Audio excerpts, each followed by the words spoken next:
Can I get a mic check from you? 1, 2, 3, 2, 2, 2, 2. Testing 1, 2, 3. Perfect. Let's get settled in. Sweet. How are you, Danny? I'm good. How are you? I'm good. Just rushing today. It's been the last few hours have been just kind of a little crazy. Oh yeah. Mhm. Care to elaborate? A lot going on. I was working I was up on a ladder most of the day today at the bike shop, and I knew we were doing the podcast, but I didn't realize how late it had gotten. Because being up on the ladder, you can't see outside. I didn't realize, it gotten dark out there, and there's Halloween going on. Today's Halloween, and so there are a couple of trick or treaters coming in and out. So it just felt like it was earlier in the day than I expected. And when I came down from the ladder, I realized it was dark outside, and it was approaching our recording time. So I have to rush down from a ladder and wash up, come home. Be careful, Joe, on those ladders. No, I know. I'm aware of that. I was thinking about that the whole time I was up there. I'm like, man, I'm getting old. I'm that guy. I'm that guy up on a ladder. Something bad can happen. So, got to be careful. But yeah, it was good. It was it's harried, and then you got kids knocking at the door today. You just got trick-or-treaters here. There's a neighbors having a party down the street. So there's just all sorts of stuff going on. Wow, man. You got so much more going on than I do. I didn't know the burbs could be so bustling. Yeah. There's a lot of drinking, like, parents with oh, see? The to-go sodas, they walk around with their like big thermos of booze. Yeah, actually, there's somebody at the front door. I might have a trick-or-treater here. Give me just a second. Hold on. Well, maybe we'll bring do them one on live. the pod. Hold on. Hold on. Oh, God. Who's he going to bring on? Some little kids looking for Butterfingers.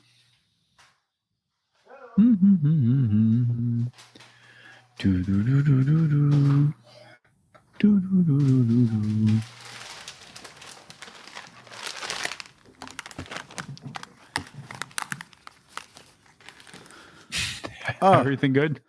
Yeah. I just throw a couple of candies in a bag. So there you go. Yeah, to-go bag. That's some action here on the show right now. So yeah, I mean, there's a party going on next door. You'd think they would have headed over next to the driveway next to me, but they came. Right. They chose to come here. That go get her. At this, it's late in the evening. It's cold. There's actually snow flurries coming down, and they're working it. That's the kind of kid that I was when it was Halloween. Oh, same here. Same here. We had huge bags. We do like the 2-3 bags. We oh my God, we went so hardcore. My friend Dave and I, we would sometimes actually use the old fashioned, pillowcases, because the plastic bags would eventually burst. Yep. Because you're like dragging them on the ground, banging them around, and oh man, we got so much fucking candy. We'd have like 2-3 big bags each. Yeah. And then we'd be out all day. We'd be so exhausted. Our dogs were barking, just like, oh man, but we got so much candy, so much. I would start on the way home from school. So like on the way home from school and just get home, leave the books and just go. And I would go. I remember like knocking on people's doors and they were already like in pajamas and like watching TV and like looking at me like, what are you doing out here? But where are your parents? Yeah, but on occasion, like they would just dump the rest of the bag or whatever, their plastic pumpkin into my bag just because there was nobody was coming after me. It was clearly probably 9:30, 10 o'clock at night, and I shouldn't have. You been were the Lantern Rouge. Yeah, it was great. The caboose. How about, those are good times. How did you? Were you?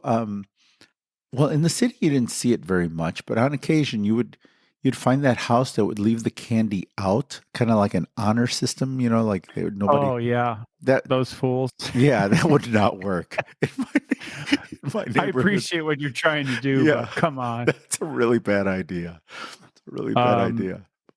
I don't know. I don't remember like overtaking, but probably it happened. I don't know. Maybe I took two Butterfingers instead of one, or I don't know, something like that. But I don't think I was ever crazy greedy grabbing a big handful. I don't remember. I would grab a handful, but yeah, I mean, I could not, like, I was always tempted to just dump the whole thing into my bag. Of course. But yeah, I mean, a handful. I was always grab a handful. I was always afraid there would be some like giant dad like hiding in a bush, just like entrapment, like waiting for me to do it, and then he just like decks me, Yeah. Yeah, you didn't know what was happening, especially in the city. In the city, it was like, this too good to be true. Yeah, you got to be careful. Yeah, get shot at. Something bad's well, now they got those Ring, video doorbells and all that nonsense. Like, forget it. You can't do any of that anymore. Can't be a kid anymore. I mean, you can't. No, there would be a million reasons to throw me in the clink. So what have you been up to otherwise, man? How's everything at the shop? It's good. It's good. You know what I was thinking about the other day?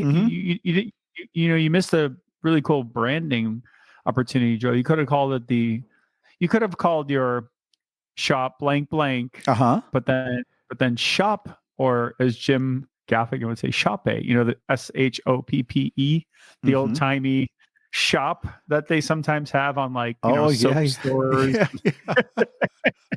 Yeah, that's right. Give it some old school, some antiquity. But what were we going to say? How are things going down there? Like, today was pretty gnarly. Like, for folks who aren't in our heads right now. So today's Halloween in Chicago, and we got our first day of snow. And I don't know about you, but we got legit snow, and it stuck.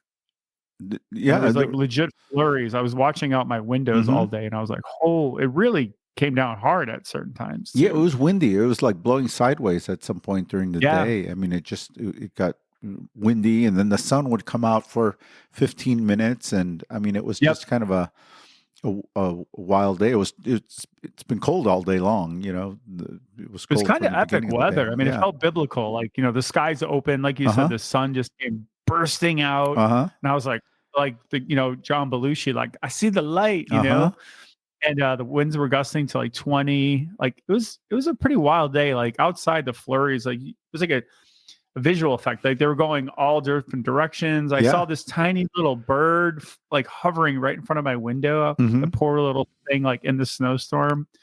Oh man, what a day. Yeah. It was, I guess it was a good day to be indoors and working in the shop. Yeah, it was.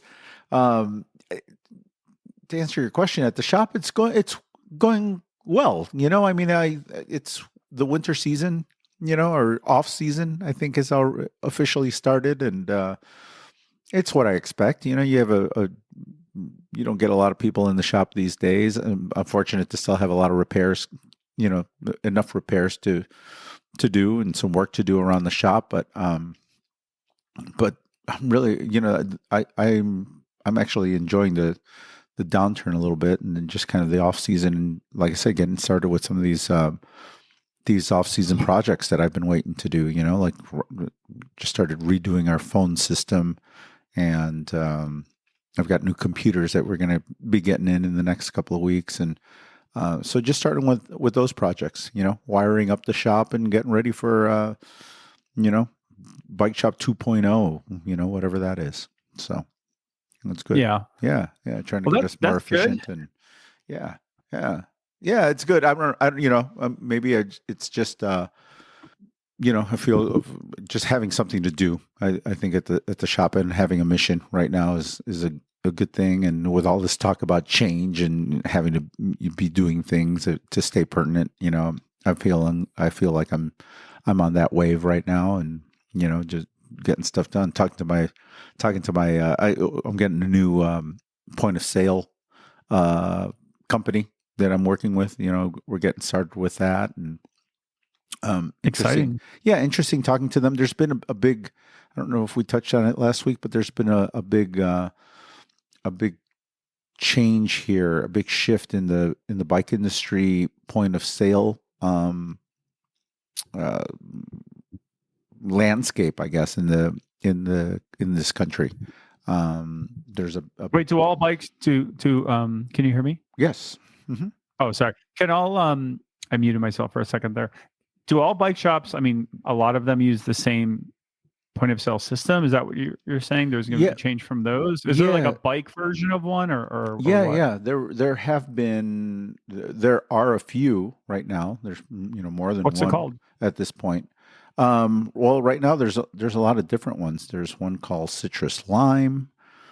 There's one called Lightspeed, which was formerly a company called Merchant OS, which is a company that I started with almost 15 years ago. They were strictly a bike shop POS system. There's some dude who I think he worked in a bike shop in San Francisco or somewhere out west, and I met him at a bicycle show at one of the retailer shows, and he had this software that was geared specifically towards bike shops.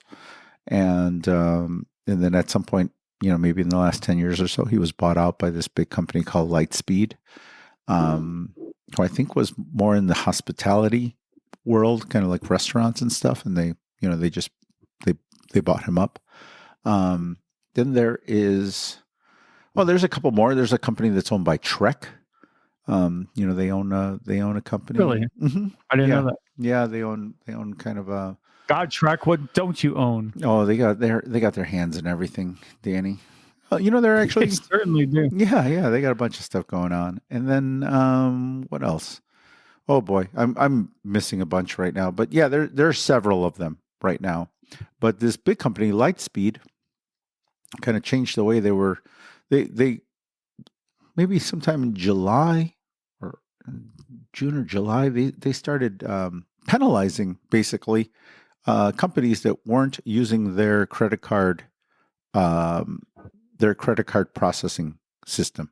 So if you weren't processing your transactions through their service, they were basically tagging you $200 a month for not doing so. Yeah, like some sort of service fee, some random service fee that appeared on a lot of dealers' invoices out of the blue. And, as you can imagine, in July, June, July, August is not a great time for any bike shop in America to be, rethinking the way that they handle all of their, all of right. their POS needs. It's a You have other stuff going on. Yeah, it's a busy time of the season, and a lot of these companies did start back in the day, 12, 15 years ago, when it was this small company, this Merchant OS company, and now now they're having to find or look for someone else to do business with. I think there were a lot of people that were really unhappy with what they what they did, and so like you suddenly found a lot of bike shops across the United States looking for a new point of sale provider, and there's several of them have kind of stepped up, and so you have right now you have a lot of bike shops that are shifting the way that they do business, their point of sale systems, me being one of them. So is this like going from Windows to Mac? Is it going to be like very, very different and change up like how a lot of things look and feel and act and behave? Or is it more like the more I delve into some of these systems, and so I've been interviewing and kind of bouncing around and talking to these different companies. It is pretty different. If you were using Merchant OS or Lightspeed, it's very different. So it is kind of learning. It's learning a new system. That Lightspeed system was pretty at this point. If you've been using it for the last 10 or 15 years, it's fairly intuitive. Even though if you were new to it, it might be a little tricky to understand it all. But now having to switch systems, it's yeah. I mean, you're going to have to learn a new language, a new way of doing things, and change is tough, especially around the bike shop. So I was going to say, yeah. I mean, you just got a lot of you're not really you don't have a lot of computer savvy people there, And like these onboarding processes, these training processes take hours, so it's like, just to kind of run you through the system. And so that means I'm going to have to teach somebody else at the shop how to do all of this stuff. And, hopefully these systems will get better, a little bit more intuitive. But, I think all these companies are starting to play catch up right now. And some of these are like foreign-based companies, they're like based in the UK. So, even stuff like tires with a Y, and, just some of their phrasing is a little bit different than spanners. I need me a spanner. Yeah. I got a spanner for a wrench. Yeah. Have you got a spanner? So are these like all in the cloud? Do you buy the software? Like these? Well, there's different ones. So some of them you're buying software. Some of them are in the cloud. So it depends on the system you're going with. Mine is a cloud-based system. So, it all lives somewhere else. But there are some systems that are out there and, getting a little bit of traction that live on your computer, So sounds like a pretty big decision you got coming then. Yeah, it has been. It has been. It was something that I wasn't expecting to necessarily do. I was going to say normally I would just be like, isn't this something you kind of think about in like a minute and just go with it? But it sounds like much more involved. It is. It's much more involved than I thought it was. When I got on, it was not that involved. There was a dude in San Francisco and he had this software and he was, he had this cloud-based system. There weren't a lot of people doing it at that time. Certainly not specific to the bike shop industry. And so it was kind of a no-brainer. And, it was a little bit more intuitive, I think, in a simpler system. And since then, these things have gotten pretty sophisticated. And honestly, there's a lot of stuff there that for a small bike shop is maybe unnecessary or a little overwhelming, because some of these systems are kind of thought out for these really big outfits, maybe multi-store. Like the mega stores. Yeah. Multi-stores, places with warehouses, people writing up a lot of purchase orders and things like that. And lots of people at the system, that sort of thing. Yeah. Big service departments. And so, you want like the simple version of that, right? Like you're just one shop. Yeah. You don't have expansion plans that we have talked about, at least. No. Today it's funny. I had a training meeting with the company today, and I told them, I'm like, you really need to build the system for like a kindergartner. Like big buttons, super easy, and like I had Earl working there. Earl, he's close to 70 years old, my mechanic, and I pointed back to him. I said, you got a guy like that in your service department. I need him to be able to like, mark up an order finished in the computer system, add a couple of things that, if he added a cable or, he doesn't have to, something where he doesn't need to ask one of the kids to come over and do all of this stuff for him. He needs to, he's got some computer skills, but, not 3 hours worth of training. I shouldn't have to do 3 or 4 hours worth of training for him. And he should be able to do that and hit a button and where it sends an email off to or a text over to the customer, let them know that it's done. It can be done. So they were taking notes, and hopefully, they told me that they're getting a lot of feedback from the American bike shops about that, the US based shops, and hopefully they'll address some of that stuff in the future. So, yeah. Because you don't want something that's like too complicated. Like then it's just kind of slow you down. It's like 99% of stuff you won't use. Yeah. Like you're gonna probably ring up the same stuff most of the time, just like repeat. Mm-hmm. Like fixes, repairs, seats, saddles, power bars. Well, inner tubes, like. Over and over. You've been in those shops. You probably, your local bike shop and Cycle Smithy, where we used to work. You know how those places work. You look over on the shelf, you got 12 bottles of lube over there, right? You've got stock, right? It's just, and some of these systems, I don't mind. I'm looking for one of these systems because yes, there are things there that I want to take advantage of. Some of the automation, some of the way that you communicate with the customer. I don't mind having, some control over, inventory, like bicycles, some of the big stuff.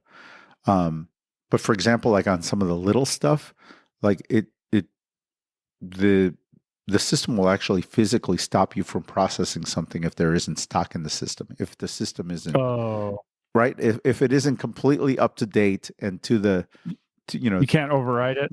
You can't override it, or to override it, you have to you have to go into the system and override it. You got to kick the computer. Yeah, exactly. So like, on a Sunday afternoon when you're ringing somebody up and, because you don't have the manpower or somebody goofed up. Sorry, Joe. There aren't enough kickstands. The Hell 9000. Sorry, Joe. Yeah, I can't do that. That's exactly what it is, And I'm like, come on, man, you people have worked at bike shops. I mean, there has to be you have to have some sort of override or build a system where it's just a lot easier to process these things, or to maybe override the system a little bit. I mean, sorry, Joe, we're out of those fancy inner tubes. You can't make this transaction, Joe. That's exactly it. That's exactly it. Like, it stops you. Like a red big X comes up, and you're like, you don't have enough in the system to complete this order. I'm like, come on, man, I'm holding it in my hand. Of course I got enough. So. You're like, I'm fucking holding it. It's right here. I'm holding it. Yeah. The kid didn't put them in when he didn't put them in inventory when they pulled them out of the box because there were a million things going on. It's just, I don't know. There's sometimes like these companies are a little out of touch with reality, and I was pretty open about what I was telling the guy. I think, what I sense from a lot of these bike dealer meetings that I'm on is that, there are a lot of bike shop owners and bike shops out there that are afraid to admit that they're a mess. The reality is, I think that there's a lot of bike shops that are like that. I mean, I think I've been around enough bike shops and know enough people in the bike world. This is a pretty common issue, and a common way of running a shop, because everybody's kind of, there's a small business owner. There's a lot going on at the shop, and there's a lot to do just to get to the end of the day and to stay in business, let alone having like a really tight, up-to-date inventory of everything that you have at the shop. There's so much stuff coming in and out that it's really easy for it to get out of hand if you don't have someone dedicated to it, almost full time. Someone whose job it is, and I don't know a lot of shops that have that. This is so much more about a point of sale system I thought I'd ever talk about. It's very interesting. Yeah, I mean, it is. It's an interesting world, and it's a big conversation right now in the, like for people. And this is like, I bet that there are a lot of people that are going through this right now. I know that there are, because the guy who's training me is training a handful of other bicycle shops all at the same time. So, I'm like, I can't be the only one who's telling you these things, right? And he opened up to me a little bit about it. He's like, off the record? And I'm like, yeah, I'm not writing an article for anybody. I'm not going to call you out. But yeah, I mean, I'm not doing a podcast or anything. Yeah. Well, he admitted that, they're working on things, and they're certainly hearing some things about, about their system. So, yeah. I guess so I'm ignorant, but I guess I'm just surprised that you can't use like just some major mainstream software. I don't like, I'm thinking of like, probably not the right one, but like Quicken Books and those things. But like, isn't like Salesforce or one of those like big companies, don't they have like something that you can use for like any industry, or is it just not that easy? Well, it's not that easy. I could, like, for example, I could go down to Costco and buy some software program, some generic POS system, right? Sure. I was running a cupcake store or something. I don't need like, hey, that's not a bad idea. Yeah, right next to the bike shop. So, like for something like that, I could just buy some generic software, own it, not have to pay any kind of fee. I don't need to live on the cloud or anything, right? I don't need reporting. Right. But for a bike shop, where you're getting all these things from different vendors, you got a box coming in of like, you get some delivery, let's say from Quality Bicycle Parts, on a average Thursday, there can be 60 items in that box, 60 different things, right? And so there is, with these online systems, there's dealer integration. So in some cases, like, like all the SKUs. So it's automatically kind of put in there. Yeah, I mean, like they are integrated with, let's say, Quality Bike Works, or Bicycle Company, or with Holly, or another. Now I'm starting to get it. Another company called JB, which is a big distributor also. They're integrated with Trek Bikes and with, they're starting to work with all the bike companies now, so you can scan their product and the number comes up and the SKUs are integrated and all that stuff. So importing all that information. And then some of these systems will allow you to put an online store up, and so having the item and the photo and all that stuff. So there are a lot of really cool things that at some point I would love to do, if I can get to that point. It's just got to get, like we're still at the baby steps, we're just trying to get things into the system right now, import a handful of things. And even that right now is kind of daunting, it's just, it's got to be, in order to use it and to use these systems, it's going to have to be a lot easier. Otherwise, you're just going to exclude a lot of really good bicycle shops. There are a lot of great bike shops out there that are not great businesses.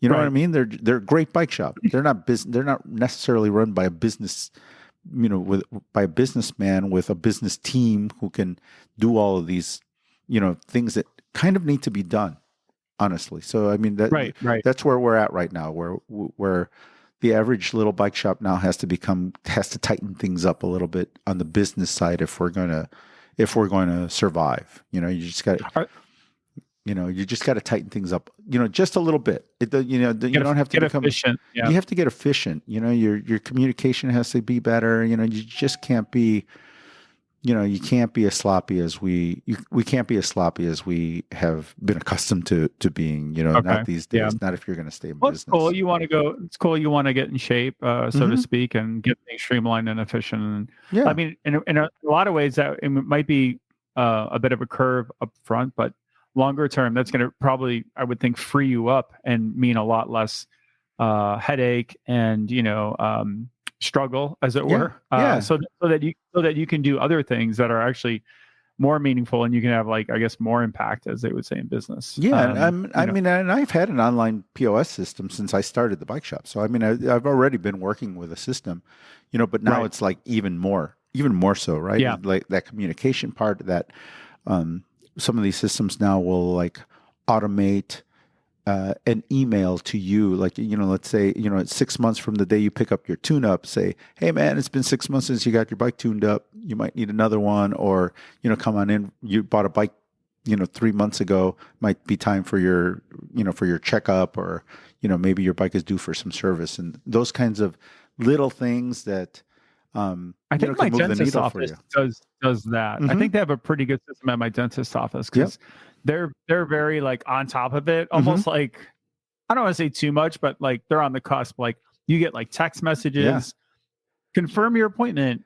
How was that appointment? Follow up. And then it's like emails, and then you might get a call, and you could tell it's all going through like the system, and the system's like got some like AI or some shit going on, because it's pretty on top of stuff. It doesn't miss a beat, which is great. It works out for me. I've been doing Invisalign, so like I've been like going to the dentist like crazy for like 2 years. Like, I have appointment once a month minimum, sometimes two. So it's been insane. Plus I have to get some oral surgery, but it just reminded me of that. So, well, hopefully it just means you can do more stuff eventually. Yeah, it should be cool. Like I said, I'm looking forward to it. I'll keep everybody up to date as far as like what's what we're doing. But right now we're like, it's the we're like in the thick of it right now. I'm like literally running cables and Cat 5 and Cat 6 cables to our new phone system, and putting in new computer terminals and all sorts of stuff. And I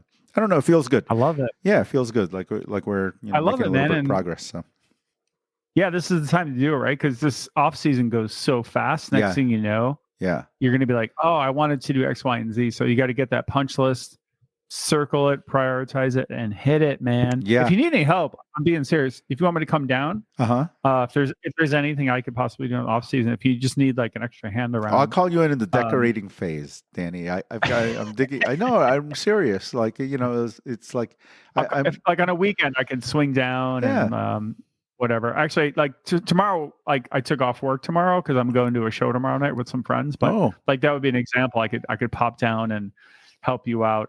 Just like if you needed like an extra hand, you know, because I know it can be a lot. It can be a lot, but that sounds cool. It sounds like you're getting it done. And we're literally talking shop. I love this. Yeah. I mean, it's like, there's a lot of shops doing this right now. Like I said, this is the time to freshen things up a little bit and to start making some changes, some serious changes. Just tweaking it and trying to find places where you can get your systems better and maybe even save a few bucks. Well, I'm sure you've heard these like, self-improvement gurus, scheduling.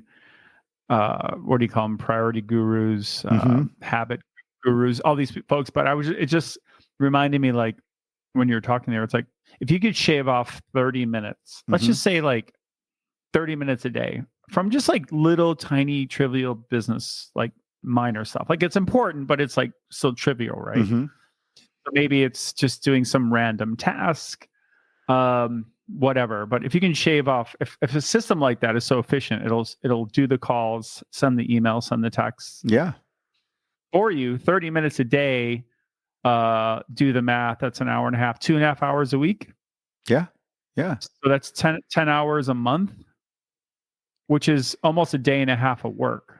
And then you just keep multiplying it. That's pretty good, right? Yeah. I mean, it's easy. A half an hour to an hour of the end of my day all the time is like, which bikes got done, call these people, and also like checking on trying to get a repair done, right? You need a new tire, you need a new chain, it's like something that comes up, something unexpected during a tune-up, it really puts a kink in the works. So yeah, that's where I'm hoping that we start saving a lot of time and just get more efficient. So yeah, I think a year from now, you're just going to be fully AI. You're going to have robots going around Danny, the shop.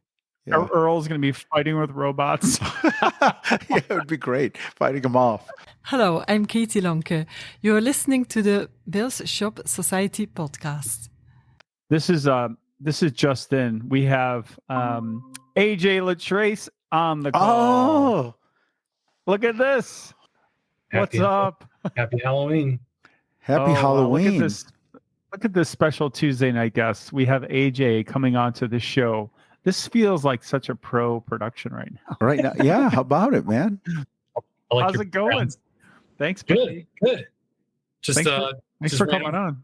Yeah. Thanks for having me. And I just ran over to Walgreens to get some cold medicine because it's that time of year again. Do you have a cold or are you just like a big prepper? No, I'm actually not feeling that 100% today. Oh, sorry to hear. It's going around. I don't know if you can tell, but I'm dealing with a little something myself. Yeah. Sarah came home complaining about something similar as well. She took like her millionth COVID test to make sure, and she was negative. But it was 80 degrees like a week ago, and now it's snowing 20. So yeah. There you go. Did you enjoy the snow today? Did you go out trick or treating? No, we didn't. Just kind of laid low. It's busy day in the real estate reporting world this week. Yeah. What's the hottest, biggest thing we should know about the real estate market and industry right now? Well, today, AJ, who does this for a living in his real job. Mm-hmm. Yeah. Today was a big day. It was the verdict in the big class action suit against National Association of Realtors, and the jury they came back against NAR and basically some of the big real estate brokerages, and so yeah, I mean things are going to be appealed and things could go on, but basically the whole point is that the way commissions work and compensation in real estate is gonna totally change. So, really? Wow. Yeah, it was about those broker fees, right? Because the selling and buying agent, like there was no real inherent reason for them to negotiate price. It was like this fixed thing. Is that how It's it just went? always kind of like a standard 5-6%. But you think about it,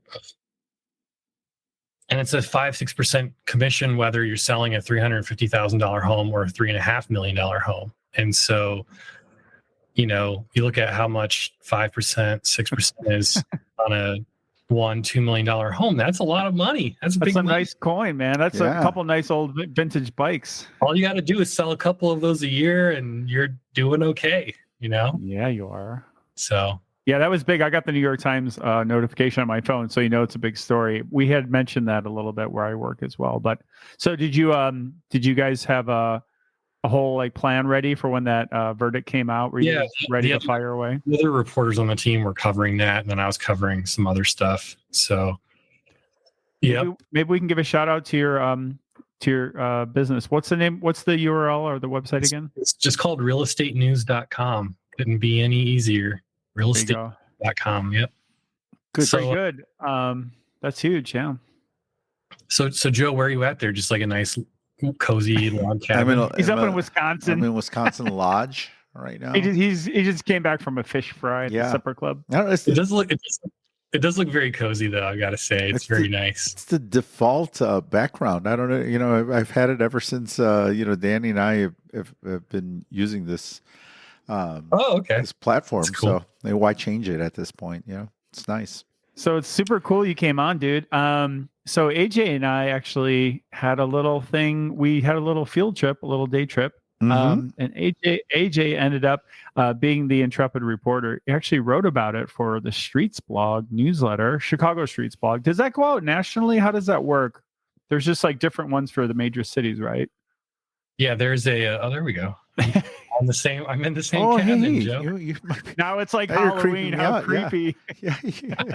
You're in a different part of the house. Yeah. So it's the Streets blog network. So there's a Chicago site, a New York site, and I think San Francisco, LA. There's a handful of them, and then there's a national Streets blog too. But do you know where that started? Where did that start? Do you know? I think it started in New York. Okay. So before John Greenfield and Stephen Vance did Streets blog, they had their own blog called Grid Chicago, Grid GRID, and that was like a bicycling and sort of alternative transport and pedestrian advocacy type blog. But yeah, so I've been contributing to Streets blog for a good few years, I think since 2017, and kind of on and off. And yeah, there was this promotion on the Metro, Joe, where it was 6 Saturdays in a row between was it early September and mid-October, and it was this line. It was only, I think, 4 or 5 stops, and it went along your neck of the woods there. And so we decided to make a little adventure, a very leisurely, low stress journey out to the suburbs, and rode along the I&M Canal. Yeah, which is interesting that your shop is like right next to it. You are steps away from literally steps away. Yeah, it's my home. It's our local, bike trail.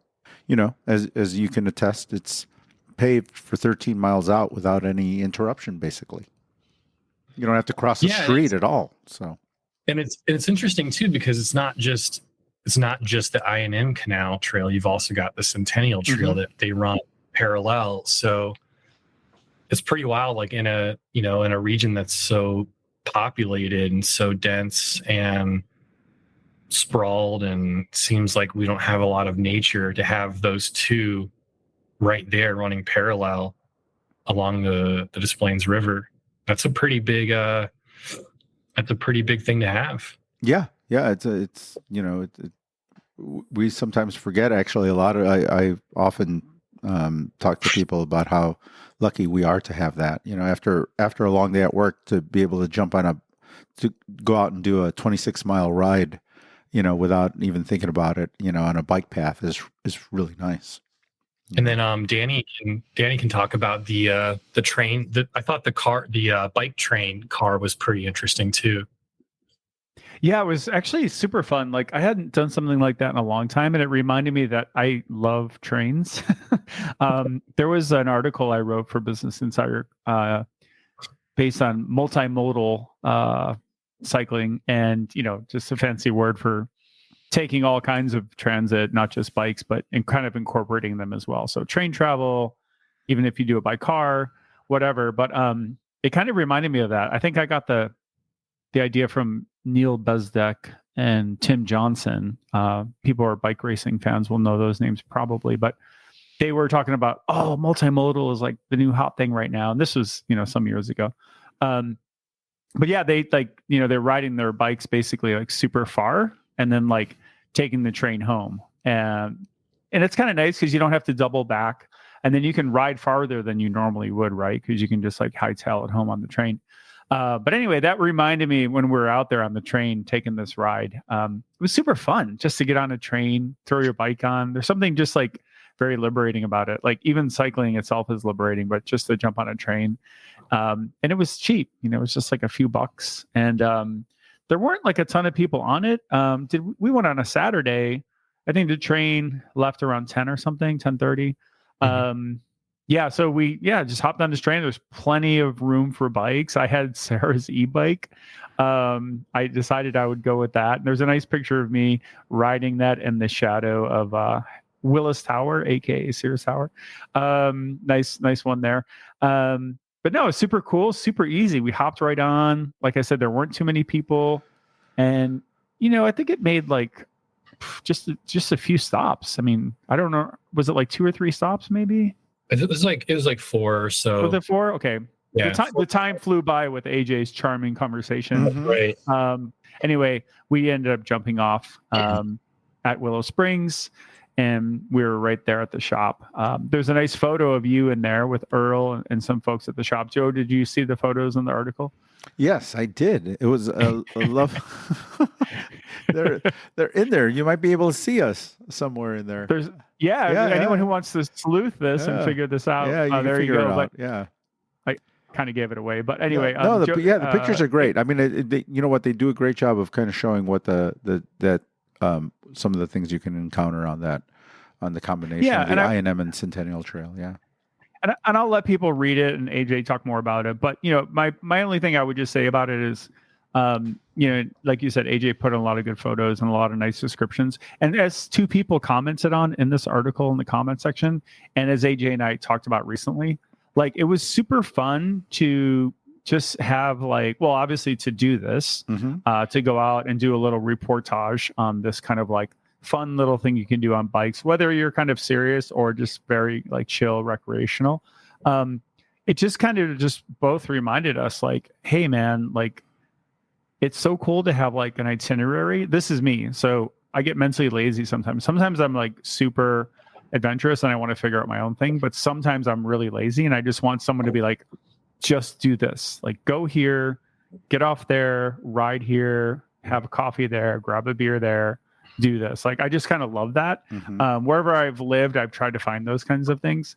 And this is just like one of them. And I think it really speaks to, I don't know what it speaks to. It seems to speak to this idea that, people want to know of these good, fun routes that they can do with like very little maintenance. I think sometimes the barrier for a lot of people is like, it just gets kind of complicated. Like, do I use Google Maps, like the bike directions? Is there like a route? Should I download some like fancy GPS thing? What about traffic? This and that. So I thought AJ did a really good job kind of summing it up, showing like literal pictures, like where we rode and all of that. So anyway, good job, AJ. It was really good. Yeah, it was Thank nicely you, done. Yeah, and I just want to also give credit to I think having those bike racks on those bike specific train cars is really neat, because I remember taking the Metra when I was in high school and college, and if you brought your bike on, you'd have to just basically use a bungee cord and tie it up to a seat, and they wouldn't let more than like a couple, like maybe 2 or 3 bikes on a train car at a time. And in this case, they have the entire lower level dedicated to bikes. And so you can get 16 bikes. I mean, think about that, 16 bikes on just one train car. And, you know, maybe there's a way they could squeeze in more bikes. I mean, probably if they hung them like vertically or something. But, you know, as it is, that's, you know, that's pretty impressive. It seems like, especially considering how, I know we've talked about this kind of urbanism trend on a previous episode, like how, you know, how kind of like everyone's an urbanist now, especially on Twitter. I'm sure you've seen Danny, you know, everyone's like big time bike advocate. And it feels a lot of times like we're very far behind other countries or other cities or totally, you know, places. But then, you know, seeing that was like, oh, this is cool. You know, like if you want to go on an adventure, it's easy. All you have to do is just throw your bike on. You don't have to mess around with it. There's no bungee cords, no, you know, worrying about it getting in the way of people. So, yeah. And it's a great point too. And, you know, really, I'm not just BSing, like I wish that was like all the time. Like, you know, that was a special, like whatever, half dozen weekends or whatever it was, but like, we need that like all the time, right? Like, yeah, that should be from spring to the summer. I mean, that should not. It should be. You know, it should go on. We shouldn't even have to think about it. Like it should be an automatic thing. And in this case, like I'll give you a little feedback right away. I did meet a couple of people who took advantage of being able to take the train out, and you know, when they first came in, the first two people that took advantage of it, I think they came out a week before you did. I didn't even know that was happening. So like this whole thing is going on, and you know, they didn't tie in the bicycle shops, they didn't tie in any of the businesses along the way so that we could help promote this thing. You know, they're promoting it as an opportunity to come and visit the breweries and kind of discover these bike trails, but they didn't tie the obvious in, which is like the bike shop, the brewery, some of the breweries along the way, some of the other businesses, so that we can kind of make a little noise about it and let people know about it. And I thought that was kind of a missed opportunity on their part, because I think a lot more people would have taken advantage of it. You know, I agree 100%. We talked about this too, Joe. You just by way of memory, we talked about. Remember, we had the what bike race was that, or some bike ride where they didn't even mention. Oh yeah, the cyclocross nationals when they were here a couple of years ago. Like you didn't even know they were going to be here. It's like it was like the most under advertised, marketed thing and I've seen in a while. And it's just a shame, but you know, they did. I will give them a little credit. They did a little bit of a nice job, like adding like those like places to see along the route. Like I know they mentioned your shop and then the brewery and then this and that. So it's a start. You know, it's a start. We were able to meet some of those folks on the train too, which was actually really fun as well. But yeah, we need this, and I hate to be that guy, but yeah, if anyone's ever gone to like, I don't know, a country like the Netherlands, like there's so many trains and people just like families will just get on with like 10 bikes, you know, and they just like go to the next town over and they get off, and it's like not a thing. Like people aren't even like, they don't even notice it. It's just like seamless. Right. Anyway, that's the dream, to have that sometime. It did remind me of like, I think last year when I was kind of getting back into riding regularly, I just took a ride up to Kenosha, and I was like, well, it's depending on how I feel, I might ride back, but it got late, so I just took the train back. But that was pretty seamless too. There weren't like actual cars dedicated to bikes, but there were a couple like places where you can kind of lean your bike and lock them up a little bit. So it was kind of a start. But anyway, it was super fun adventure. It was cool that AJ was able to put it into what I think is a pretty well read like bike blog, like bike newsletter. I get it every day. So, well, you know, Dan, like you mentioned, you know, some of the comments on that post were like, please do more stories like this. Please do more about like day trips or little adventures. And I feel like people really want that, especially living in a big city, and especially in Chicago, where, not to like totally diss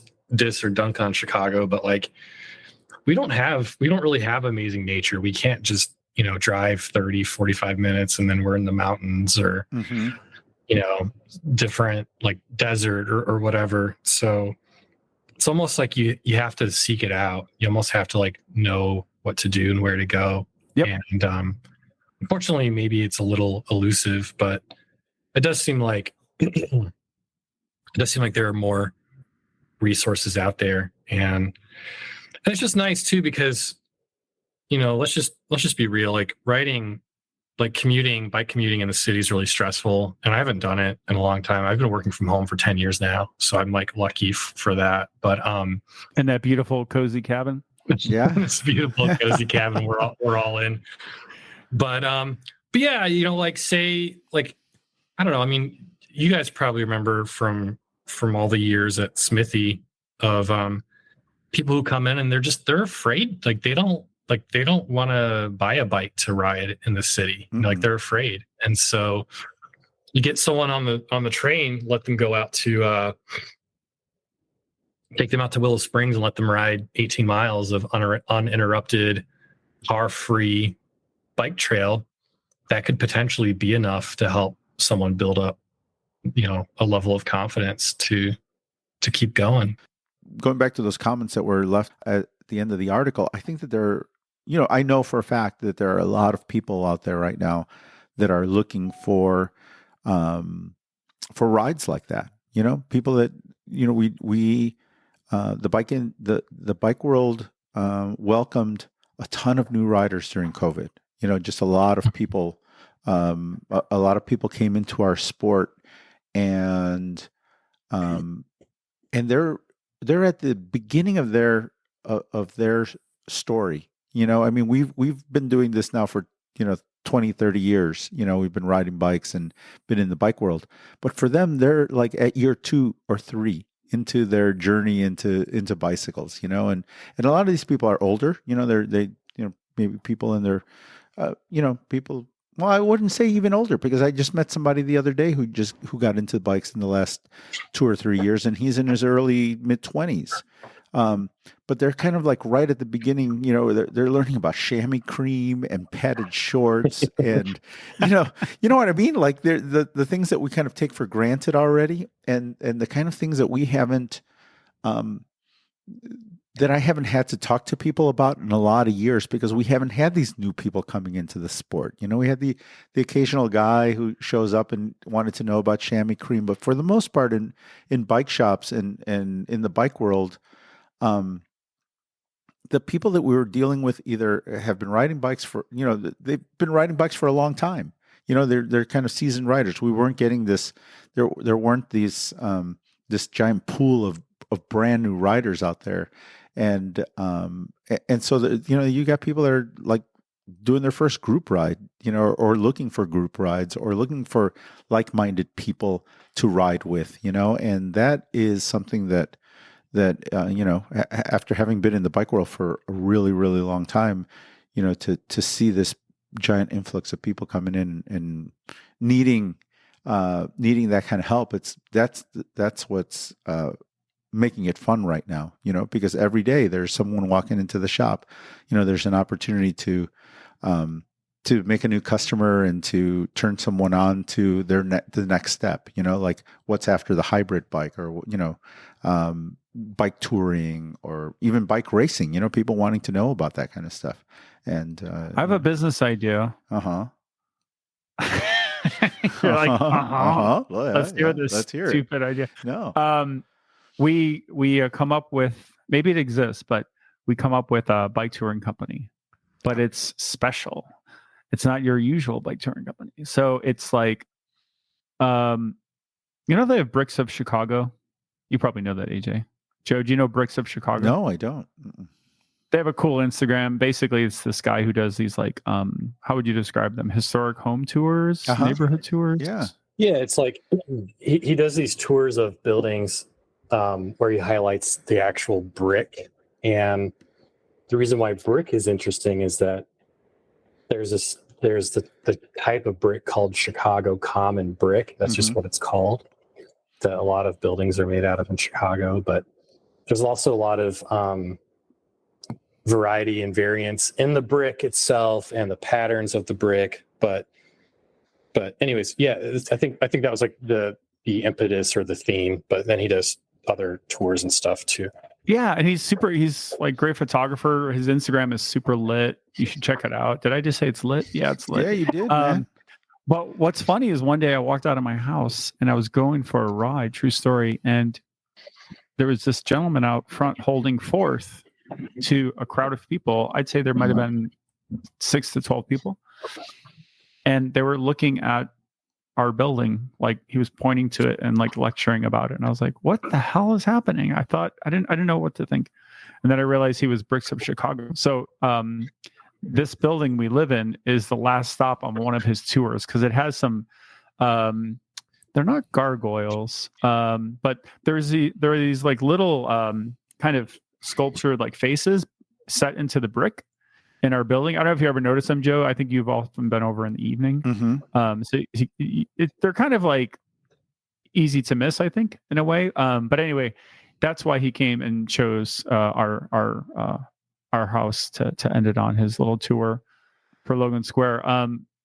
But my whole point was like, have something.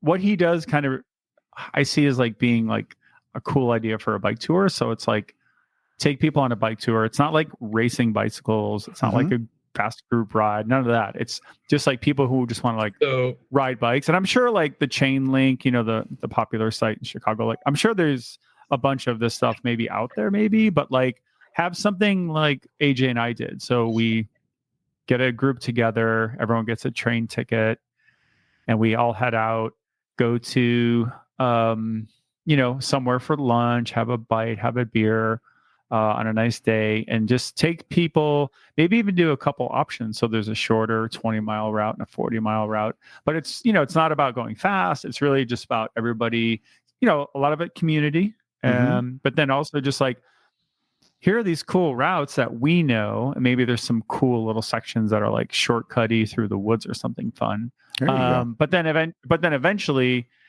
you know, you could just come out and do these yourself, or we're just going to provide that service and show you, and you can record it on your Strava for free, and then you have that route. Anyway, just an idea. Yeah, it could be like a fun thing. So that's a good idea, but also, Danny, I was going to let you share the full idea, but I just posted a link here. There's actually a group called Out Our Front Door, and they do exactly what you just described in Chicago, cool. for the Chicago area. Yeah. And they actually drop flyers off at the local businesses here. I live near Milwaukee, you know, I live near Milwaukee Avenue. And so I live like, you know, there's all the record stores and coffee shops near me. And so they drop these flyers off at those businesses. Nice. with whatever little weekend adventures they're doing. So no, I'm so glad first of all, thanks for sharing. I'm so glad this exists. I was only half kidding when I said to start this business idea, but not in like the sense that I don't think it's great. I think it's amazing, whether I have the resources to do it.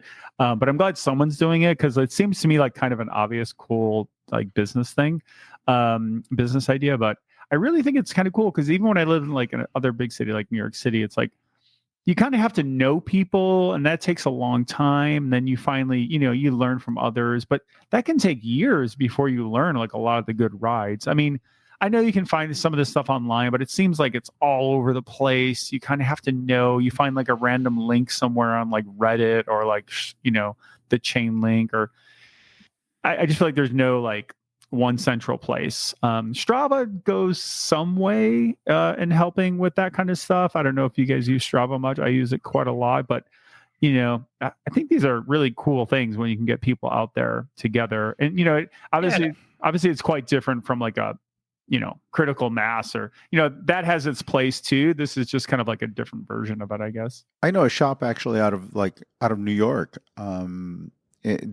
that their whole model is based around like taking people out into the outdoors. I think go ahead, Joe. Yeah, there's a lot of really interesting, you know, there are a lot of people right now that want to do this, you know, that are looking for like-minded people. And you know, eventually it'll you know, like you know, the group that you just mentioned, they're like people that are just looking for like-minded people too to ride bicycles with, you know. So I was going to say, I think like that's the biggest barrier for a lot of people, you know, is like,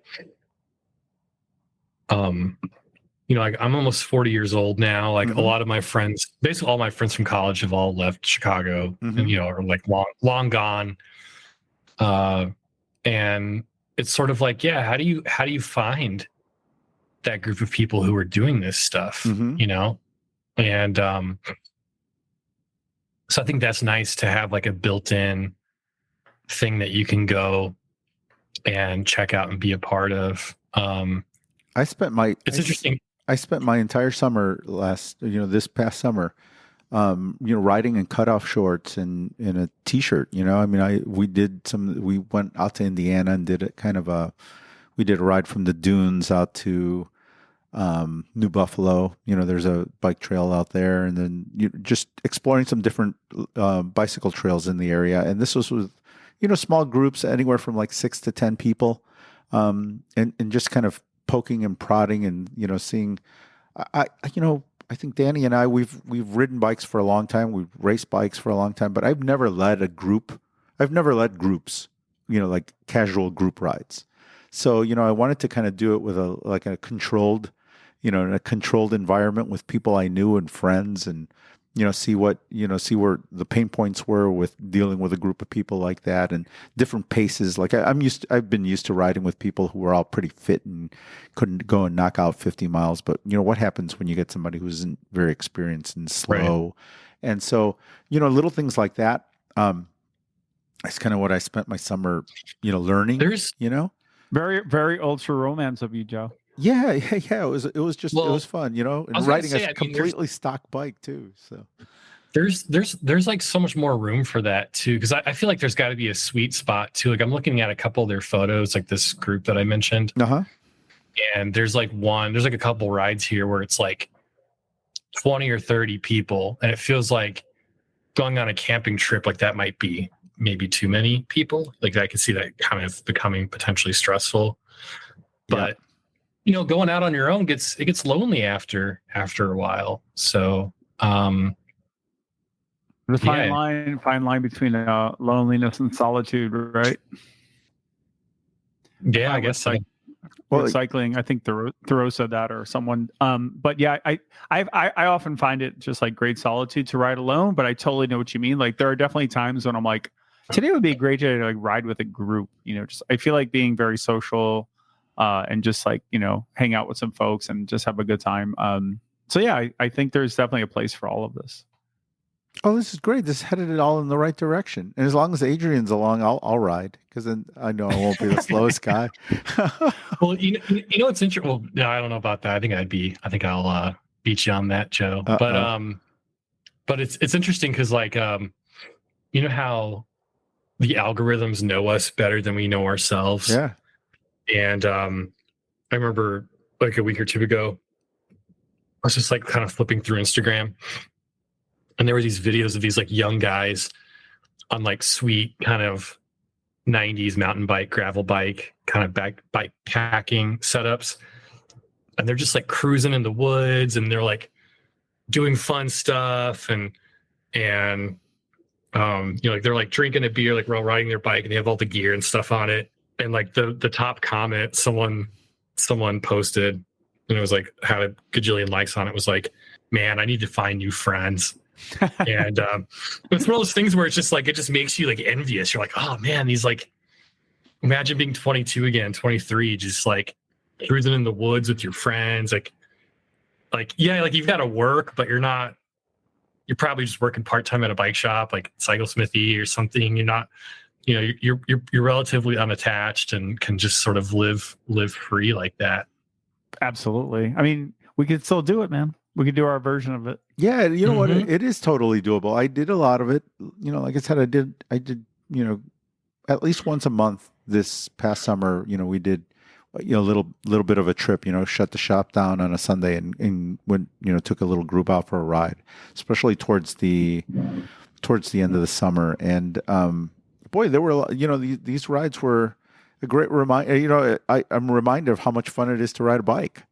This touring site is completely new to me. I'm super experienced with the training part and the rides all by myself, and wearing a heart rate monitor and things like that. But the bike touring thing, like putting a rack on my bike and carrying things, is something that I really didn't experience until this year. And we had a lot of fun. It was a great time.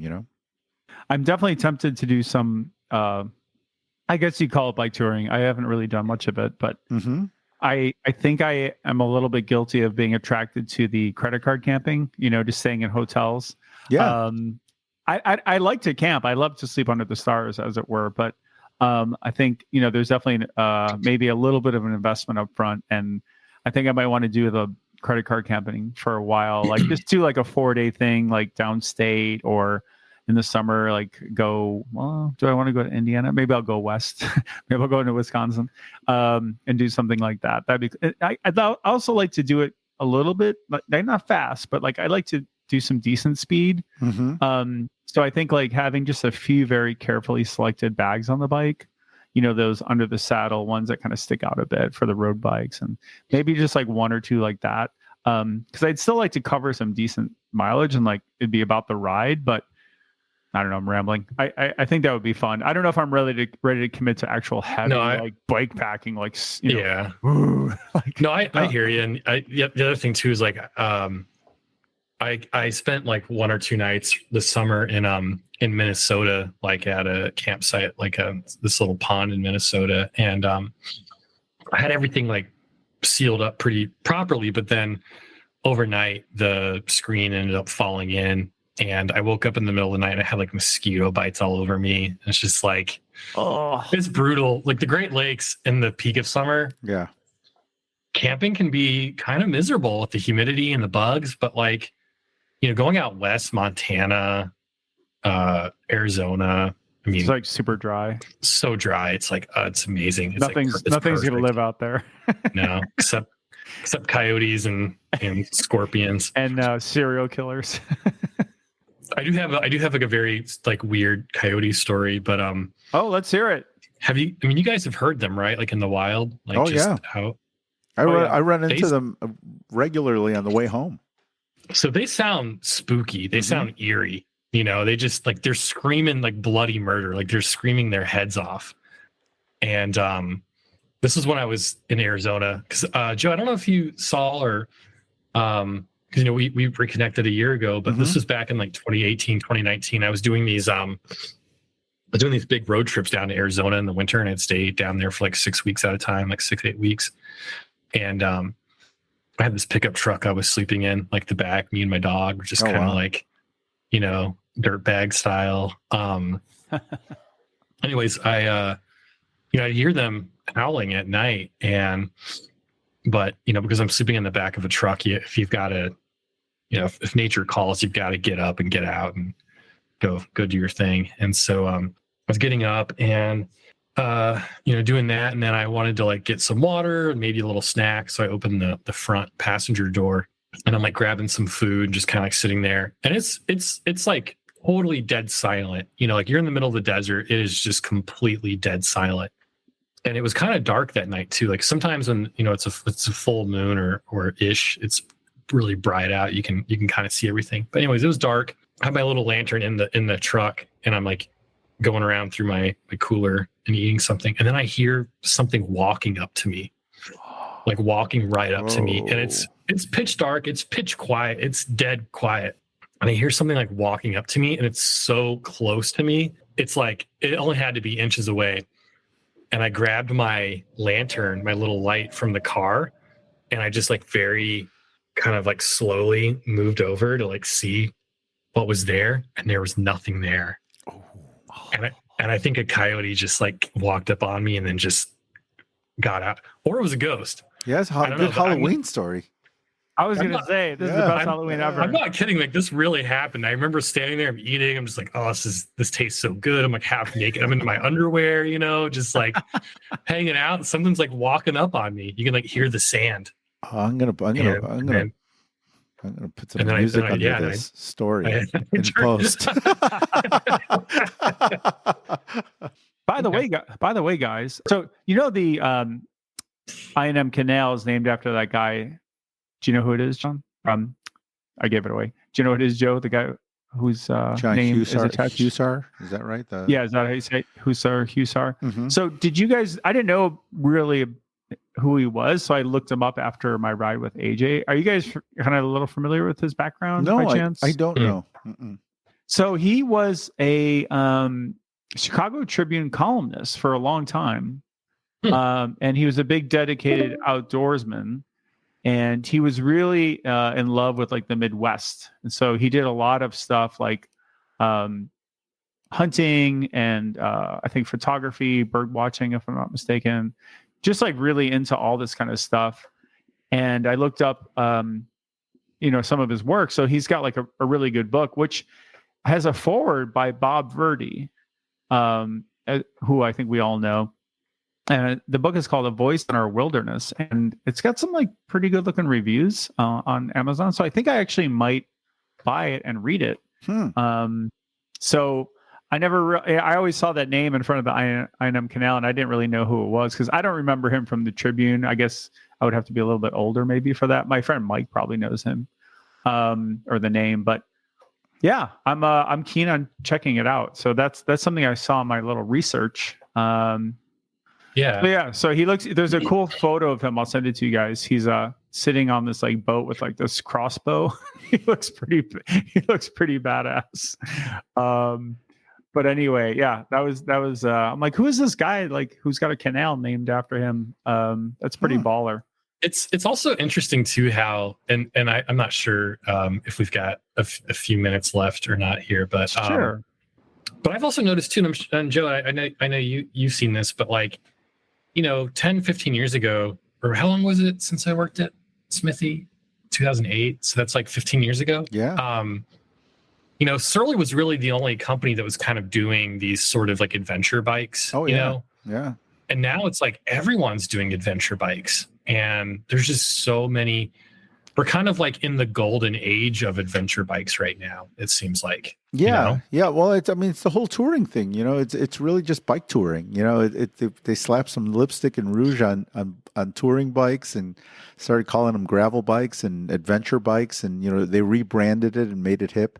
And, it's, Surly and Salsa. So I think you have to give even more credit to Salsa bikes, their sister brand, for kind of really pushing the whole gravel narrative, the whole thing with gravel. They were the first ones to kind of, make a thing of gravel bikes. And I know because I was an early adopter of gravel bikes, this thing at the bike shop. And the first batch of them that I received were strictly frames. And I couldn't sell them. I think I sold one or two, I sold one or two of them, and, I sold them at a deep discount to regular customers of the bike shop. And, the rest of them, I think I put them up on eBay, because, people couldn't wrap their head around what they were. They weren't road bikes, and they weren't cyclocross bikes. They were this gravel bike thing. But, fast forward 15 years later, now everything you sell at a bike shop these days, when it comes to a road bike, you're selling basically, you're selling a gravel bike. That's the meat of the market right now. If there's one indicator, just one of many, the Radavis site, which I think you guys both know, John Watson's site, used to be Probably is not probably from a long time ago. Anyway, I know him from back in the day in New York. So he's grown this like media company, if you will. And actually they just parted ways with Pros Closet, which they had to deal with for a couple of years. But just as one indicator, if you go to his site, now the whole page, like you just scroll down forever, it's all adventure bikes, like whatever you want to call them. Like, they're all road adventure bikes, like 99%. Whereas back in the day, it'd be like fixies, like cool builds, like Richie road bikes, you name it, like everything. And now it's almost all just adventure gear, bike packing, and it's great. I love it. It's just interesting how it's really just become not just dominant, but almost like exclusive. Like, well, like the cool brands now are like, that's what they do. Like, Velo Orange is all adventure bikes, and that Crust, and then of course Rivendell's been around for a long time. But I think it all goes hand. I think it also goes hand in hand with the fact that people are really afraid to ride on the road. So the riding on the street right now is not a very popular thing. And, the dangers associated with that, whether it's conscious people are conscious of it or it's in their subconscious. It's just one of those things that I notice all the time. Just people are just they won't ride the road. A lot of my customers come in, right out and say it, and that's led to a lot more traffic on these, on the bike paths, on these bike trails, and maybe out, off, somewhere in the deep woods of Wisconsin, where there is a lot less traffic. So I think, I think that has a lot to do with it. It's. Oh yeah, absolutely. I mean, it seems like the traditional classic bike touring. Mm-hmm. road bike touring has really kind of fallen out of favor for gravel cycling and bike packing. Yeah. I mean, that's overwhelming. That's where the bulk of my riders are headed, or what they're looking for. So I agree that that's probably a very big part of it. I think another part of it is also that, I think, from my perspective, back in the day, you either were a road rider or a mountain biker. Mm-hmm. And there didn't seem to be, at least where I grew up and where I've lived, like there wasn't a lot in between. And now you have, with this all roads, I guess gravel, and then bike packing, if we're just going to lump them all in there together somewhere. What's interesting about that too, so I think it's definitely true. There are definitely a number of people who are like, I don't really want to deal with traffic. I don't want to be on the roads there and distract your drivers and all this kind of stuff. But I think another part of it too is just like, it opened up kind of like an avenue, like a whole new way of riding. And again, it's not really new. We've talked on the show a whole lot, like gravel bikes were basically just touring bikes back in the day, right? Maybe they had some like different tires or something on them. But I think in some way it's opened up a lot of opportunities for people to ride.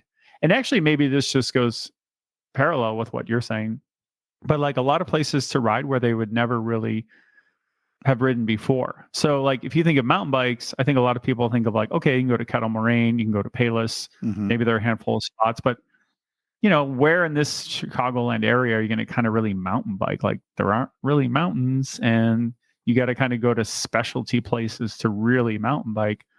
So if that was kind of the case, it's like, all right, well, you just do road riding. Well, we know road riding has its challenges and its anxieties. But anyway, it just seems to me like now you have people, like I see people like all over my Instagram, like, or I'm sorry, my, Instagram too, but Strava, it's like, they're riding like, around DeKalb, like where I went to school. They're riding like all these farm roads and gravel roads, which Illinois has 1 million miles of.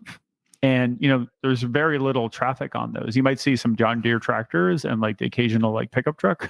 But like, my big point is just like, there's been a lot more, like back in the day, you would never ride those on a road bike. Like you would never see someone on, right, or on a mountain bike. So anyway, it just kind of opened up this whole like other chunk of like riding that you could do. And it kind of always existed, but it was never really popular. And now you see people going out on like gravel group rides, right, which is a thing I didn't even know about until like the locals would ride those roads back in the day. Like if you lived around there, like you and I, going south of Lamont back in the day, there were a couple of gravel roads out that way.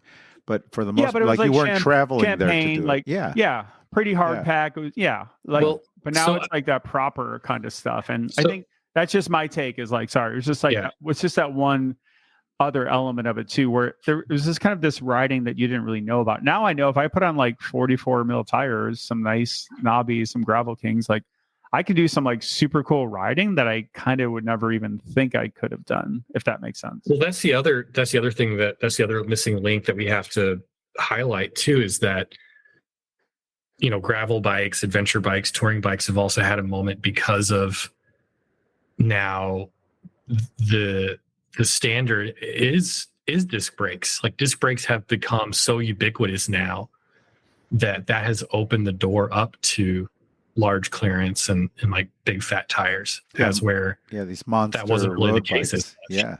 Right.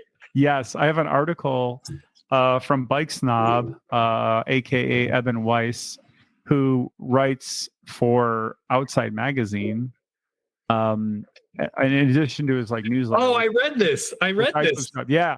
So this came out just recently, and I get his newsletter. I don't know if you get his newsletter. I've known Eben forever, but he's had this, bike. No, but I was just literally thinking about this the other day, and I saw this article, and I have to agree. It struck a nerve. It struck a nerve. I tweeted it, and these days people don't like. A lot of my friends have left Twitter. I feel like it's a ghost town when I go on there for like cycling stuff. Yeah. But like I posted that, and I got like quite a few. I got like some engagement on it, which I just don't really get anymore. So I'm like, wow, this really resonated with people. But it's an interesting article. It's kind of like nothing new, but like it's the way Eben like writes about it. And anyway, just the TLDR is like, yeah, sure. Disc brake. Well, I should read the headline. The headline is disc brakes took over the cycling world, period. Here's why that was a mistake, period. That's the headline. So the TLDR is that, he says, sure, disc brakes are great sometimes for some people doing some kinds of riding, but in general, most people don't need them, and they'd be perfectly happy and probably have more money and fewer headaches without them. So anyway, I'll leave it for folks to read. But did you check that article out? Did it resonate with you? I'll just my 20-second thing on it is I remember when disc brakes were starting to be put on cyclocross bikes or those like kind of specialty commuter bikes, and they were seen as reliable and fine, but I think there was just always this idea that they were a little more complicated or maybe a little more fussy than people wanted. Right. And anyways, disc brakes are cool, but I don't have a problem with rim brakes at all. I mean, I've always ridden rim brakes. I don't see the problems with, like people talking about bad weather and rain. It's like, yeah, of course that's going to be a thing, but like, that's all we had for 100 years, and people have ridden their bikes around the world. So right, absolutely, yeah. Well, I mean, that's a lot to cover in the time that we have left. It actually could be a whole show easily. Yeah, I think it's actually worth talking about, because I think that there's a lot of discussion. When I was in Spain recently with these frame builders, there was a lot of discussion about disc brake bikes and whether the rim brake was going to make a comeback with, or people, there was going to be disc brake fatigue at some point for. Did you see what Shimano released this week? No, I didn't. No. 105 mechanical. Well, there you go. Well, because I think that there is a little bit of a, there's a request for it, and I know talking to the frame builders, they're getting people, now that people can't find a bike, a nice bike without disc brakes, they're some of their business has gone up a little bit. People requesting a rim brake bike, but then the problem is these grupos have gotten some of these grupos have gone full on disc brake only. So right. I think I saw a lot of love for that. People were like mechanical because they came out, they electronic 105, and people were like, oh, is that the end of it? And they came out with that. Yeah, and at the cutting edge of this whole road bike, rim brake thing is like this little subgroup of guys that are racing high level amateur racing in Europe with these high zoot steel, carbon forked, super lightweight steel rim brake bikes. So like everything has gone full circle. Like I know of a little group of really elite roadies who are racing road on rim brake bikes, steel. So there's a chance for us. I got an email this morning from Cannondale. I'm on their list, and it has a Super 6 Evo with the new mechanical 105 on it as well. So I've been kind of seeing it suddenly everywhere. So it's just one of these things. But yeah, it's a good article. It's got Bike Snob's voice all throughout, of course, and he does a pretty good job tackling it. But I think he makes some really good points. I don't think that tide's going to change anytime soon, but I've always been a sucker for rim brakes. I still to this day think that a rim brake bike is more beautiful looking than a disc brake bike, but that's just my personal take. And we'll leave it there. Whoa.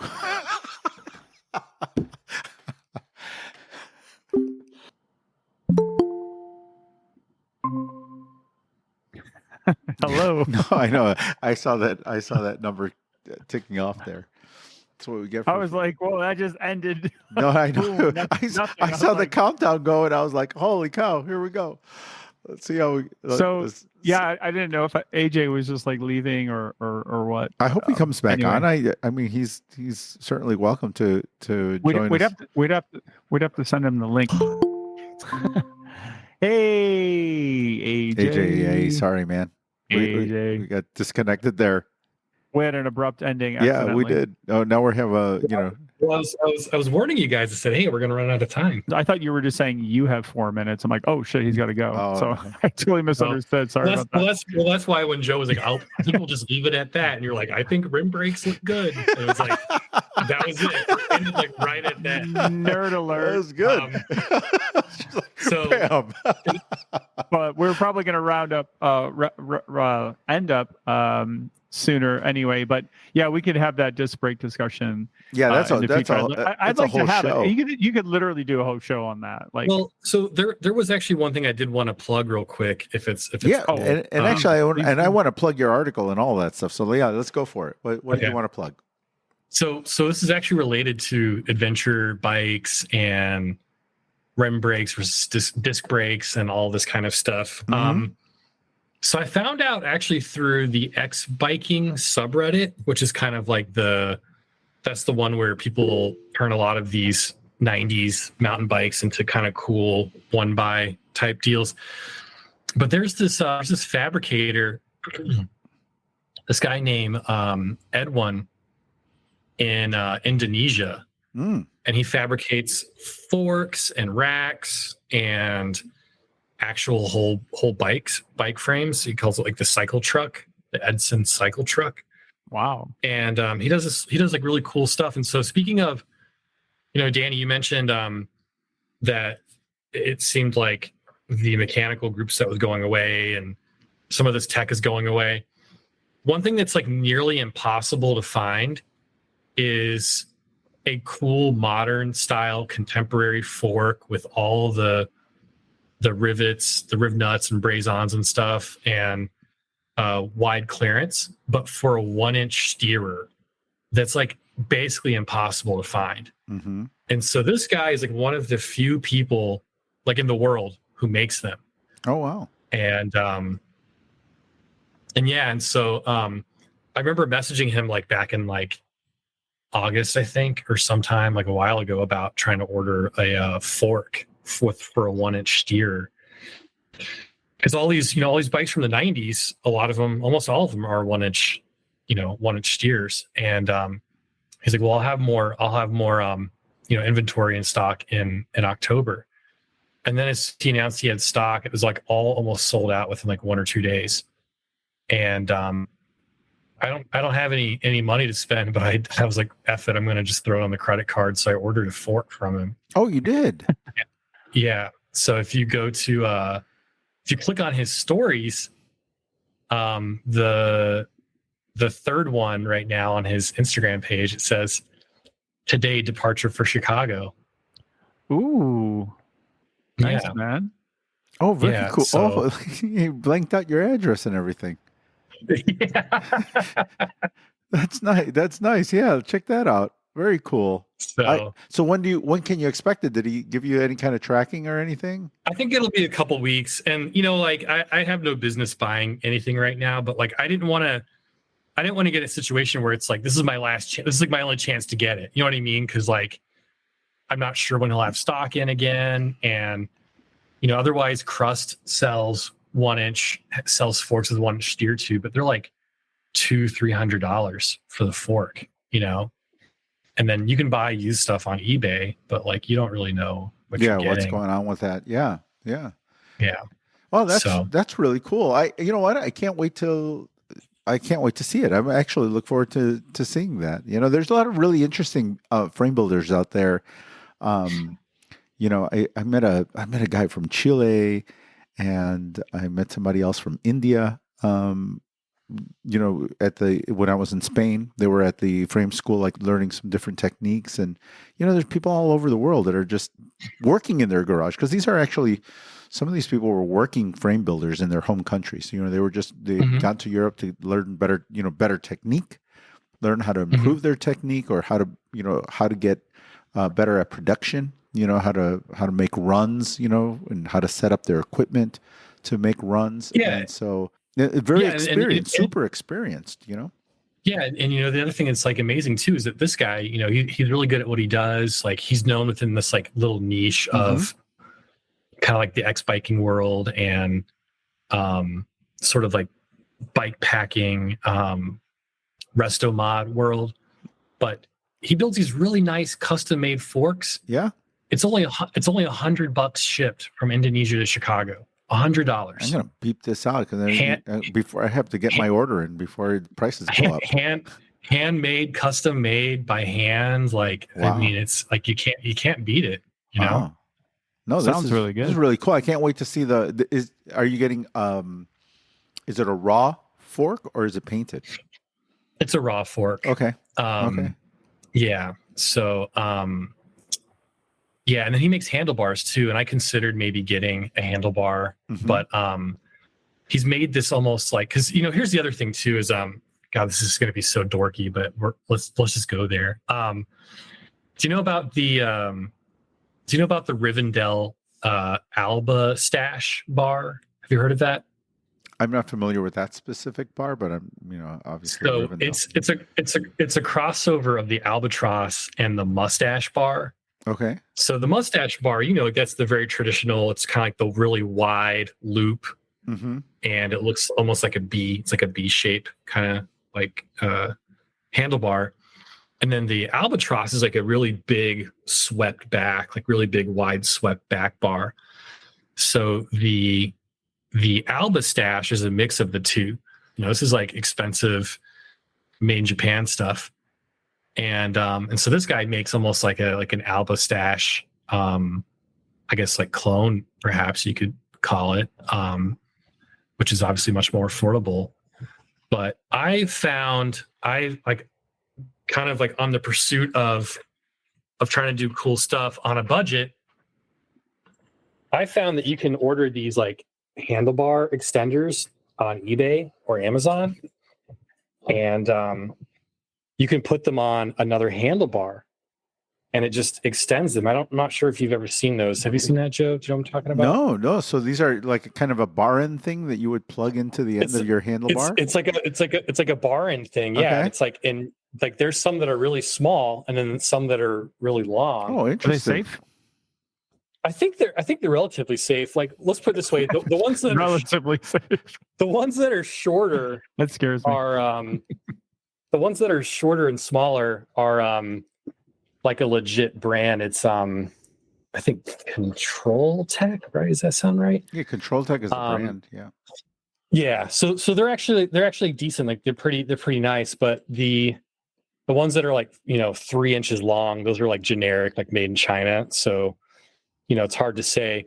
But anyways, my point is that like if you wanted to do like an Alba Stash style or one of these like kind of like very boutique-y, one-off, small run type of handlebars, they make these little extenders and you can kind of almost do it yourself. Oh, interesting. Yeah. You know what? I have one of the kids that was along for our rides this summer is one of those kind of like a Alibaba, shopper, and he just buys a lot of, off like just stuff straight from China, either via eBay or Alibaba.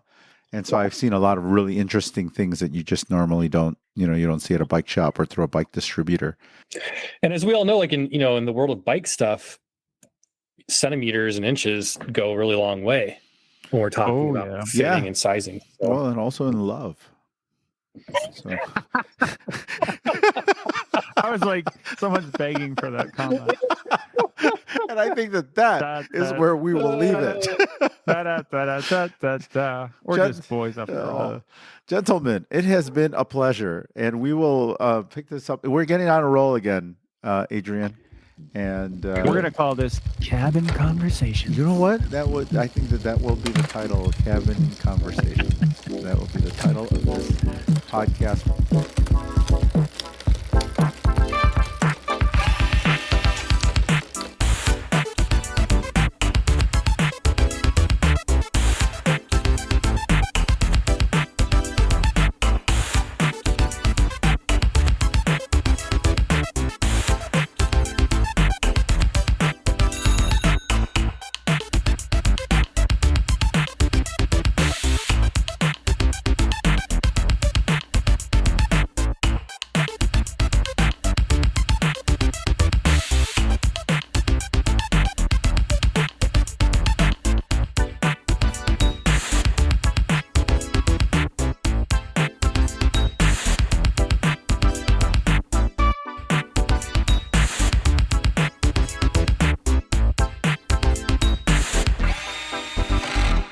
Back into our groove here, Adrian. It's fun having you along, and we're gonna.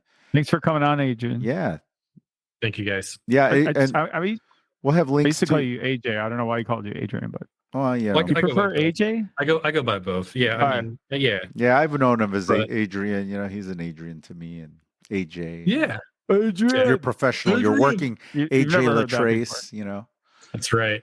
It's a very fancy name. AJ Latrace, like you're a world explorer.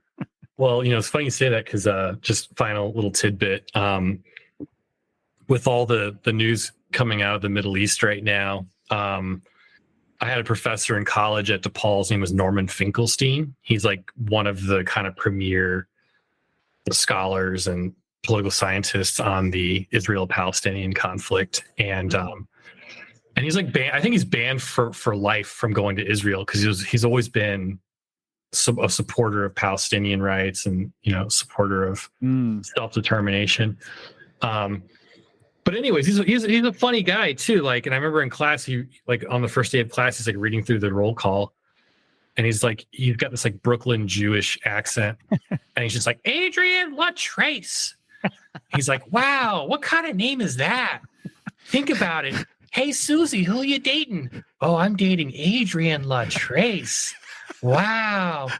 He's like, can we trade names? Imagine trying to date Norman Finkelstein. I was just gonna say he's got a whopper of a name. I thought that was so funny. Oh, gee. Oh my god. Well, you won't forget that one.